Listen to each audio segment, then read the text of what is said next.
Bienvenidos a Creer y Comprender. Contenido actual para la defensa de nuestra fe en la vida práctica cotidiana.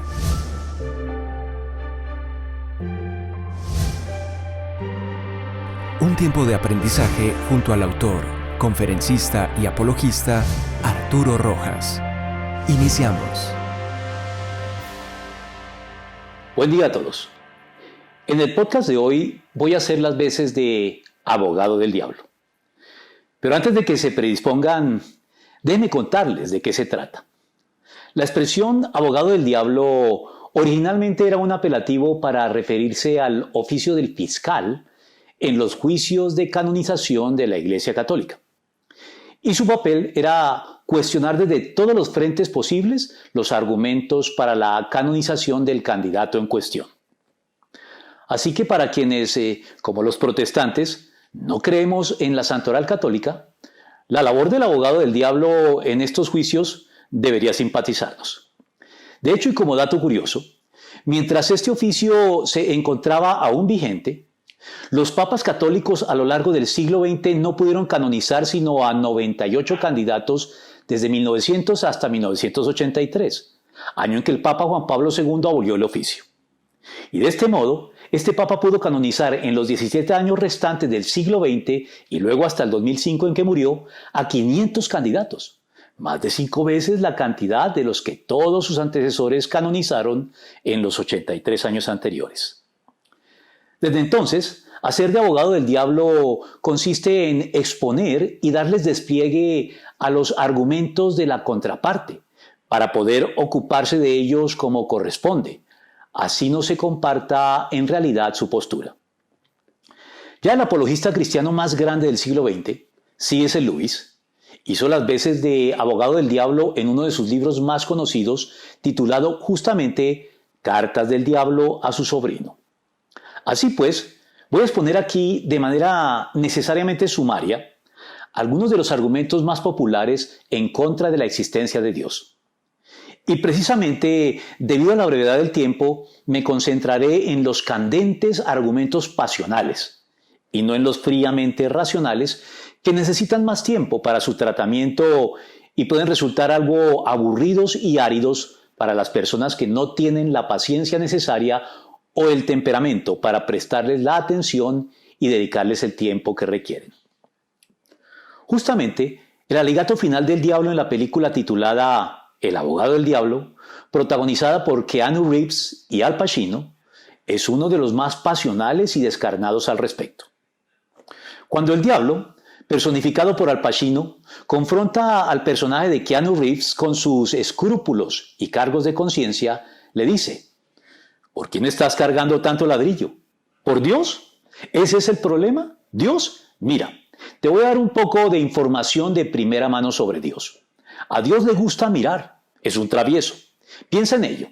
Le da al hombre instintos, te da un don extraordinario y luego ¿qué hace? Te juro, por diversión propia, para su propio rollo cósmico privado de chistes, pone las reglas en oposición.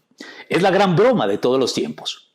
Mira, pero no toques. Toca, pero no pruebes. Prueba, pero no tragues.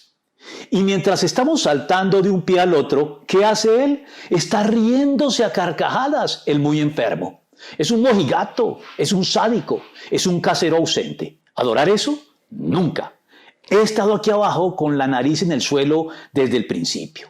He proporcionado todas las sensaciones que el hombre ha buscado. Le he suministrado lo que ha querido y nunca lo he juzgado. ¿Por qué? Porque yo nunca lo rechacé, a pesar de sus imperfecciones. Soy un admirador del hombre. Soy un humanista. Quizá el último de los humanistas. ¿Quién, estando en sus cabales, podría posiblemente negar que el siglo XX ha sido completamente mío? Todo él, mío. Estoy llegando a mi tope. Este es mi momento. Y la verdad es que si nos sorprende mal parados y mal preparados, esta sarta de mentiras y verdades a medias puede sonar muy pero muy convincente. Sin embargo, detrás de este alegato se pueden adivinar y entrever los argumentos pasionales en contra de Dios esgrimidos con mayor extensión por un personaje emblemático que he venido mencionando tangencialmente en varios de los podcasts anteriores, como Las preocupaciones y la fe y Sacrificios y beneficios, que pueden ver y escuchar también aquí. Me refiero al filósofo ateo alemán Friedrich Nietzsche, que es uno de los que, con su casi lírica diatriba en contra de Dios, sigue hoy por hoy moviéndoles el piso a muchos. Recuerdo que un excelente autor español llamado Javier Maillo, catedrático y doctor en filosofía, recogió en uno de sus libros, mediante un muy ingenioso diálogo imaginario entre Tomás de Aquino y Friedrich Nietzsche, las ideas que este último pensador ateo dirigía contra Dios y contra el cristianismo en general. Permítanme entonces, cual abogado del diablo, y apoyándome en la coloquial reseña de Javier Maillo, que recoge el modo en que se ha entendido popularmente el pensamiento de Nietzsche y no los engorrosos estudios académicos alrededor de él, referirme de manera concreta a los cuestionamientos que este filósofo le hizo a Dios y al cristianismo, al punto de hacer su famosa declaración de la muerte de Dios, que podrán escuchar en detalle en el podcast Las preocupaciones y la fe, en la que se han apoyado desde entonces todo tipo de ateos hasta hoy. Además de esta famosa declaración, Nietzsche es conocido por tres temas característicos de su pensamiento. En primer lugar, por suscribir el llamado mito del eterno retorno, propio de algunas de las religiones de la historia, entre las que se hallan las del Lejano Oriente, que defienden la llamada metempsicosis, también designada como transmigración de las almas, pero más popularmente conocida como reencarnación. En segundo lugar, por su doctrina del superhombre. Y en tercer lugar, por su defensa de la vida. Y en su alegato pasional contra Dios, las conecta a las tres, comenzando por su defensa de la vida. No sé si han captado el énfasis que he hecho en que sus argumentos son más pasionales que racionales. Pues una de las acusaciones dirigidas por Nietzsche en contra del cristianismo es que la vida es para vivir la plenitud y con pasión, y no para malgastarla en sandeces, como todas las disciplinas racionales, más que pasionales, que el cristianismo promueve y recomienda, tales como la oración y la lectura de la Biblia, el cultivo del equilibrio, de la prudencia, la sensatez, la moderación en la conducta, el ejercicio del dominio propio y el estudio, comprensión y defensa de la sana doctrina, entre otros. Para Nietzsche, la idea del eterno retorno, en el que la vida se repite muchas veces de manera fatalista e idéntica en todos los casos, le parece más válida que aceptar la existencia de un Dios todopoderoso y fantasmal, salido de nadie sabe dónde, padre de todo o hijo de nadie, que un buen día decide crear el universo por puro capricho y se divierte mangoneándonos la vida con mandamientos ridículos que, como si no fuera suficiente, contrarían las leyes que rigen la naturaleza y que, en teoría, él mismo ha creado. Nietzsche sostenía que lo realmente humano se encuentra en seguir la fuerza de la naturaleza, los instintos y las pasiones, o en definitiva, la voluntad de placer y de poder, que es lo único que mueve el mundo y le da sabor a la vida. Afirmaba, además, que al fin y al cabo, así viven los animales, y al hacerlo de este modo, son mucho más felices que nosotros, que nos la pasamos todo el día cavilando sobre qué debemos o no debemos hacer, sobre cuáles son nuestras responsabilidades, sobre qué leyes, normas y códigos no debemos infringir y todas esas mandangas. Para él la esencia de la vida estaba en ser capaces de gozar y de sufrir, de amar desenfrenadamente y odiar hasta consumirse, puesto que vivir, en el sentido más pleno y positivo de la palabra, no es otra cosa que saborear todo tipo de manjares, emborracharnos hasta caer redondos como cubas, bailar hasta desfallecer de placer, pensar con absoluta libertad, a martillazos, creando nuestros propios valores, pero también pelearnos, discutir, dominar o destruir. Para él, el único pecado, lo único repugnante y vil sería negarse a vivir, Permanecer adormilados soportando resignados la losa de la moral, la religión, el derecho y la ciencia que los creyentes nos habríamos inventado, apoyados en Dios y en la razón discursiva, que vendrían a ser lo mismo para Él. Para supuestamente castrarles y amargarles la existencia a los hombres de verdad, mientras se nos escapa a chorros la vida sin que nos demos cuenta. Para Él, nosotros los creyentes, a partir de un mero fruto de los cálculos de la razón, pretenderíamos someter todos los impulsos de la vida, volviendo bueno lo que la niega y alabando lo que la degrada. Para Él, los cristianos seríamos personas grises, que languidecemos pensando en el cielo venidero, porque somos incapaces de disfrutar de la tierra presente en la que no seríamos más que esa mala hierba, que amargándonos la vida a nosotros mismos y a los demás, a base de moralina y religión, habríamos convertido al mundo en un velorio en lugar de un carnaval. Por último, con su doctrina del superhombre que se decide a disfrutar de la vida a plenitud y sin las trabas y restricciones que la moral nos impone, Nietzsche promovía la idea de que podemos llegar a ser dioses en oposición y franca competencia con Dios mismo, al punto que, según él, es preferible ser un demonio libre que un esclavo de Dios. En síntesis, Nietzsche renegaba de Dios como el origen, el motor y el fin de la creación, porque nos asfixia, porque nos ofrece tesoros que no nos deja disfrutar. Nos dice que estamos hechos a su imagen y semejanza, pero no nos deja crear nuestra propia moral, alzar y derribar ídolos a nuestro antojo y conveniencia. Por eso, concluía él, si los hombres estamos destinados a ser dioses, reyes de la creación, primero hemos de matar a ese Dios amargado y amargante, empeñado en encadenar nuestra voluntad de poder. Bien, no sé cómo les suena a ustedes, pero por descabellado que pueda ser, como producto de los desvaríos de este atormentado filósofo, puede llegar a sonar muy convincente y no podemos hacernos oídos sordos a este alegato. Comencemos pues por lo que tenemos que concederle.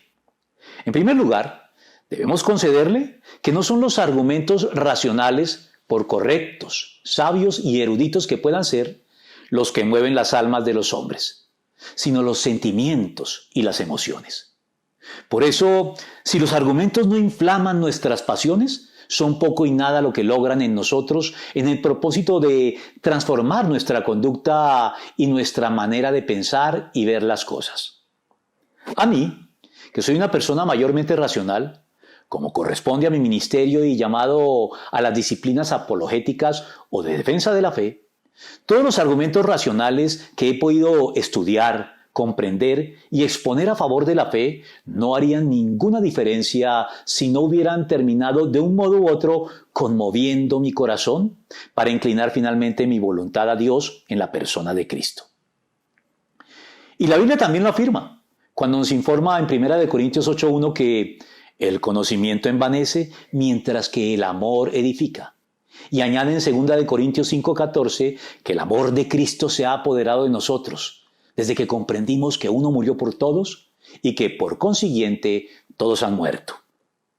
Y que todo lo que hagamos ahora lo podemos hacer, como lo dice Romanos 12:11, con el entusiasmo que da el Espíritu. Por eso, para disfrutar de la vida, lo importante no es propiamente lo que hacemos, sino la actitud con la que lo hacemos y los motivos por los que lo hacemos.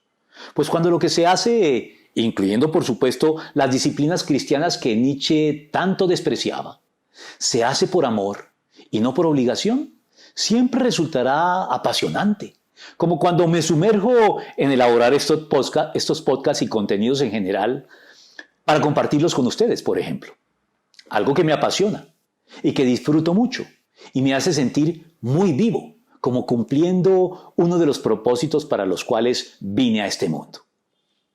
Porque si algo he aprendido también en mis 33 años de vida cristiana, es que muy pocos, por no decir ninguno, han dejado de ser ateos leyendo argumentaciones cuadriculadas, que no despierten y enciendan el corazón. Y algo más que también he aprendido es que la fe, contrario a lo declarado por Nietzsche, no sofoca la vida ni su disfrute, sino que lo promueve y lo estimula. No por nada, la Biblia nos exhorta en estos términos. Mientras hay vida, hay esperanza, pues es mejor perro vivo que león muerto. Los vivos sabemos que vamos a morir, pero los muertos no saben nada, no tienen conciencia de nada y serán olvidados. Después de morir, uno ya no siente amor, ni odio, ni envidia. Nunca más vuelve a experimentar lo que se hace bajo el sol. Así que anda ahora, come, bebe, disfruta y sé feliz. Tranquilo, que Dios aprueba eso. Viste bien y luce bien. Disfruta la vida con la esposa que amas todos los días de tu corta existencia que Dios te permite vivir bajo el sol. Eso es lo que te corresponde de tu vida y de tu trabajo bajo el sol. Cada vez que encuentres un trabajo que hacer, hazlo lo mejor que puedas. En el sepulcro no hay trabajo, ni pensamiento, ni conocimiento, ni sabiduría. Y para allá vamos todos. Eclesiastés 9 del 4 al 10. Y la única salvedad que hace es que lo hagamos responsablemente, porque de todo daremos cuenta. Jóvenes, disfruten de su juventud, sean felices, sigan los impulsos de su corazón y gocen de la vida. Pero siempre tengan presente que Dios los juzgará por todo lo que hagan. Eclesiastés 11:9. Ese es el costo de disfrutar del privilegio del libre albedrío y de tener la facultad de amar y ser amados con plena conciencia, a la imagen y semejanza de Dios. Porque disfrutar de la vida no es dejarnos llevar y arrastrar por la tiranía de las pasiones de la carne. A propósito también del podcast En la carne, pero no según la carne. Ignorando los dictados de la razón, como si fuéramos semejantes a animales irracionales, pues no lo somos.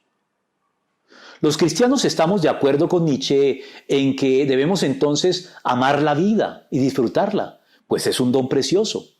Pero a diferencia de él, entendemos que debemos organizar este primer tramo de nuestra vida terrena de tal manera que podamos asegurar también el disfrute de la vida con mayúscula, la eterna.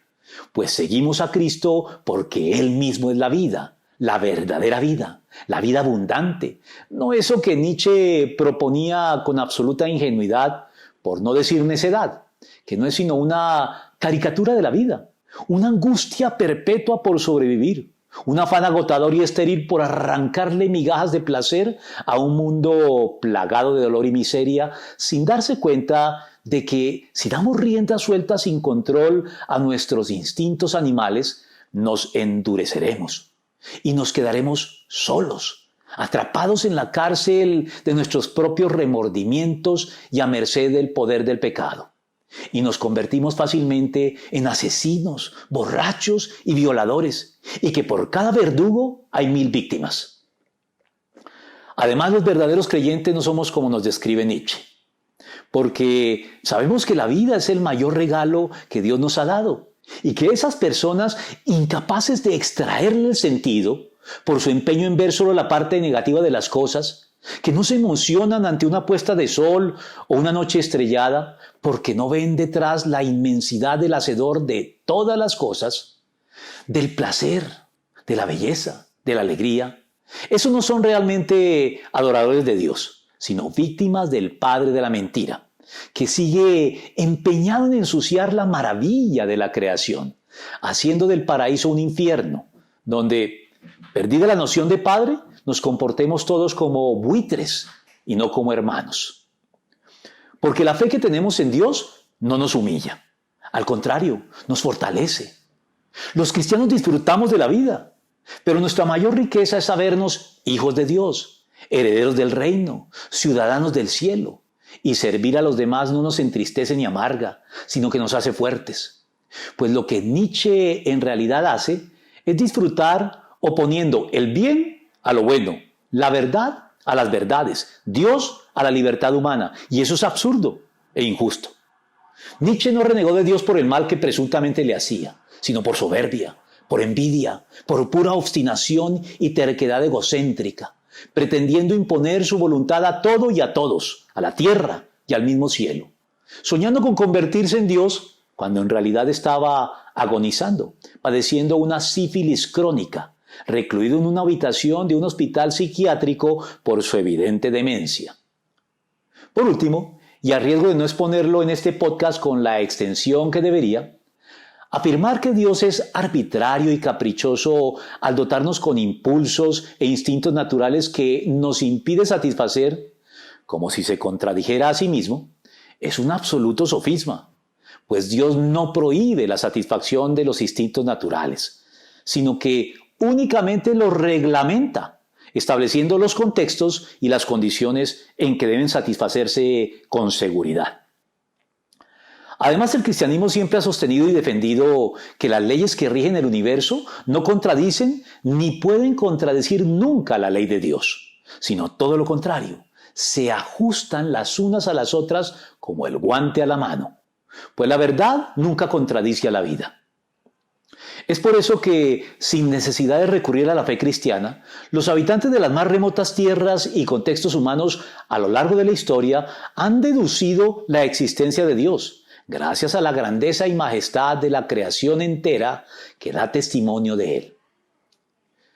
Finalmente, y más allá del poder de convicción de la lógica y la razón que se hallan detrás de la visión cristiana de la vida y de la realidad, tal vez la mejor manera de sopesar los argumentos de una y otra parte en este ejercicio de hacer las veces de abogados del diablo es imaginar la clase de mundo a la que ambos puntos de vista pueden dar lugar.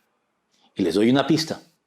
No es un secreto que el nazismo se apoyó en la doctrina del superhombre de Nietzsche y manipuló sus obras y escritos para darle mayor peso a su ideología y manchó de este modo la herencia cristiana de la Alemania de Lutero, que fue la que hizo grande a esta nación y a la mayoría de las naciones del noroccidente de Europa. Porque mis expectativas en este podcast no son lograr que quienes simpatizan con las ideas de Nietzsche cambien necesariamente de forma de pensar, por aquello de que si los argumentos no tocan nuestras emociones, es poco o nada lo que pueden lograr. Y eso es algo que únicamente el Espíritu de Dios puede llevar a cabo. Pero aún así, creo que estos argumentos tienen su utilidad para los cristianos que conocen la verdad revelada en Jesucristo, en las Escrituras, en la historia y en la experiencia personal de muchas generaciones de creyentes y que desean asumir con valentía lo que la razón les presenta como lo más lógico y verdadero, pese a que suponga un cambio radical en sus vidas. Porque finalmente, es decisión de ustedes. Concluyo aquí. Nos vemos en nuestro próximo podcast. No dejen de suscribirse a nuestro canal, dejarnos un comentario, decirnos si les gustó y compartirlo con los que puedan estar interesados. Hasta pronto.